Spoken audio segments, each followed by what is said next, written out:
إعلان كلمة الله. تأمل يومي لديريك برينس. 23 فبراير. قوة الصوم. هذا الأسبوع يشرح لنا ديريك برينس كيف أن دم يسوع أبطل شكايات وادعاءات إبليس على حياة المؤمن.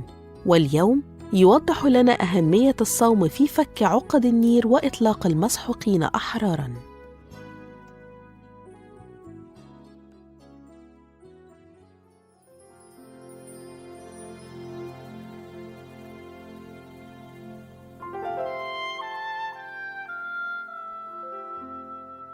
في إشعياء 58 العدد من 3 إلى 5 يقول: ها إنكم في يوم صومكم توجدون مسرة، وبكل أشغالكم تسخرون.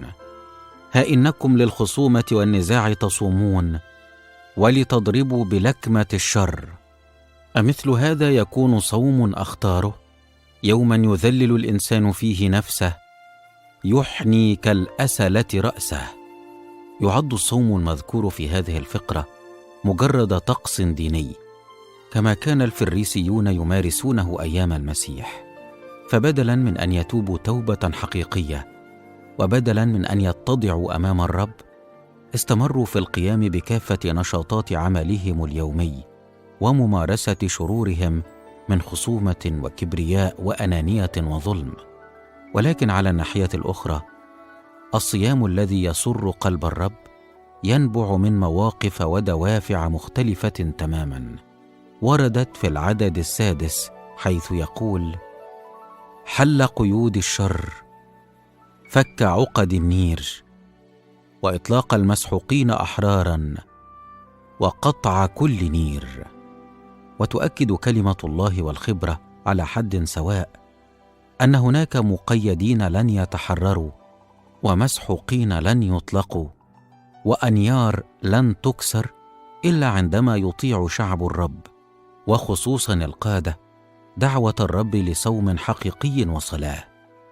ويكمل إشعياء النبي في العدد 7 ويصف السلوك العملي تجاه المحتاجين والمقهورين، والذي يشكل جزءاً من الصوم الذي يقبله الله، فيقول: أن تكسر للجائع خبزك، وأن تدخل المساكين التائهين إلى بيتك.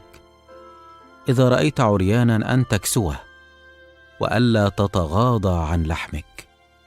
يجب أن يرتبط الصوم المقبول بالمحبة الصادقة والعملية في تعاملنا مع من حولنا، ولا سيما مع أولئك المحتاجين إلى تعضيد مادي ومالي. أشكرك يا رب من أجل دم يسوع.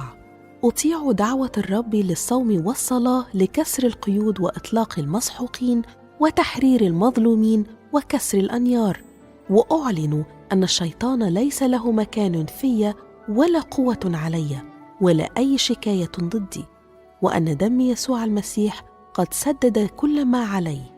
آمين. للمزيد من الكتب والعظات لديريك برينس قم بزيارة موقعنا www.dpmarabic.com.